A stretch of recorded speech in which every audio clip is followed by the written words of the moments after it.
Hello दोस्तों, आज का मेरा टॉपिक है राजपूत राजवंशों की उत्पत्ति में। आज हम पढ़ेंगे परमार वंश। तो आज का मेरा टॉपिक है परमार वंश। तो आज हम परमार वंश के संपूर्ण इतिहास के बारे में इस क्लास में चर्चा करेंगे। तो अगर आप चैनल को सब्सक्राइब नहीं किए तो जाकर चैनल को सब्सक्राइब कर लीजिएगा, लाइक कीजिएगा और शेयर कीजिएगा। अगर आप टेलीग्राम ग्रुप में नहीं जुड़े हैं तो जाकर टेलीग्राम ग्रुप में जाकर जुड़ जाइए। तो आज का मेरा टॉपिक है परमार वंश। तो आज हम परमार वंश के बारे में पढ़ेंगे। तो इसमें नंबर 1 पॉइंट है, परमार वंश का संस्थापक उपेंद्र राज था। तो परमार वंश का संस्थापक कौन था? तो उपेंद्र राज था। तो पहला चर्चा हम ये कर लेते हैं कि परमार वंश से भारत के किस क्षेत्र में शासन करता था। तो परमार वंश से भारत के लगभग मध्य प्रदेश एमपी का क्षेत्र, भारत का एमपी का क्षेत्र, वर्तमान का मध्य प्रदेश और राजस्थान का क्षेत्र, इन दोनों क्षेत्रों में परमार वंश का शासन था। अगला पॉइंट है, इसमें हम तो पढ़ा दिए परमार वंश का संस्थापक कौन था? उपेंद्र राज था। अगला पॉइंट है, परमार वंश की राजधानी धारा थी। प्राचीन राजधानी उज्जैन। उज्जैन कहाँ पर है? मध्य प्रदेश में है उज्जैन, एमपी में है। तो अगला पॉइंट है, परमार वंश का सर्वाधिक शक्तिशाली शासक राजा भोज था। तो परमार वंश का सबसे शक्तिशाली शासक कौन था? राजा भोज। राजा भोज की कहानी आपने बचपन में बहुत सारी पढ़ी होगी। अगला पॉइंट है, राजा भोज ने भोपाल के दक्षिण में भोजपुर नामक झील का निर्माण करवाया था। तो राजा भोज ने भोपाल मध्य प्रदेश की राजधानी है, भोपाल के दक्षिण में भोजपुर नामक झील का निर्माण करवाया था राजा भोज ने। अगला पॉइंट है, नेषधी चरित्र के लेखक श्री हर्ष एवं प्रबंधक चिंतामणि के लेखक मेरुतुंग थे। तो नेषधी चरित्र के लेखक श्री हर्ष एवं प्रबंधक चिंतामणि के लेखक मेरुतुंग से राजा भोज के दरबार में या फिर परमार वंश के छत्रछाया में ये दोनों लेखक रहा करते थे। अगला पॉइंट है, राजा भोज ने चिकित्सा, गणित, व्याकरण पर अनेक ग्रंथ लिखे। तो राजा भोज बहुत बड़ा ही विद्वान या फिर चिकित्सक, गणित और व्याकरण का बहुत बड़ा जानकार था।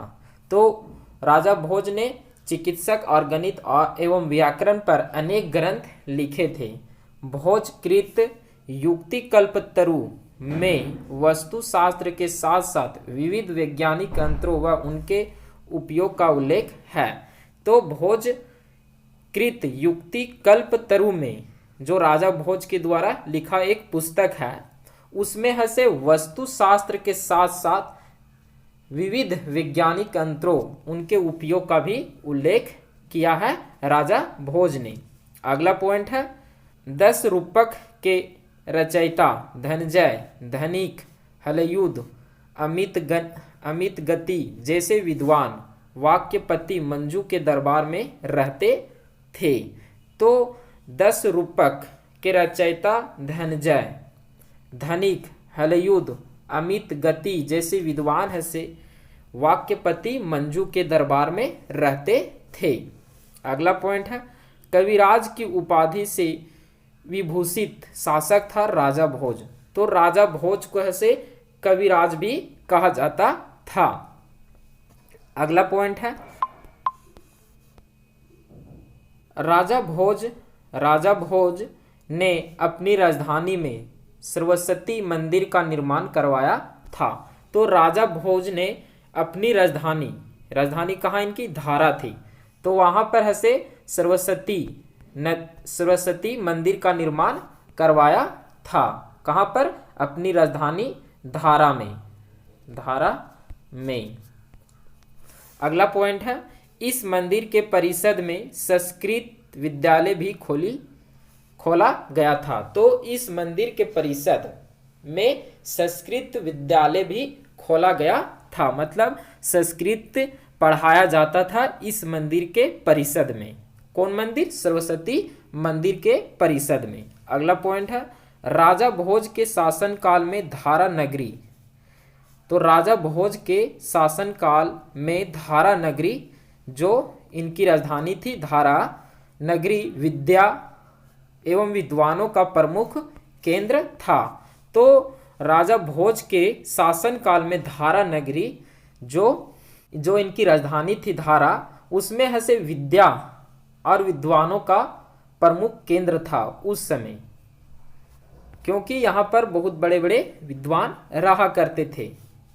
अगला पॉइंट है राजा भोज ने चित्तौड़ में त्रिभुवन नारायण मंदिर का निर्माण करवाया। तो राजा भोज ने चित्तौड़ में, चित्तौड़ कहाँ पर है? राजस्थान में है चित्तौड़, राजस्थान में है चित्तौड़।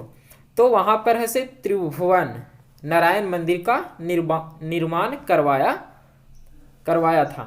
अगला पॉइंट है भोजपुर नगर की स्थापना राजा भोज ने किया था। तो भोजपुर नामक नगर, मतलब भोजपुर नगर की स्थापना किसने किया था? राजा भोज ने किया था। तो भोजपुर नगर कहाँ पर है? एमपी में, मध्य प्रदेश में है ये वर्तमान में।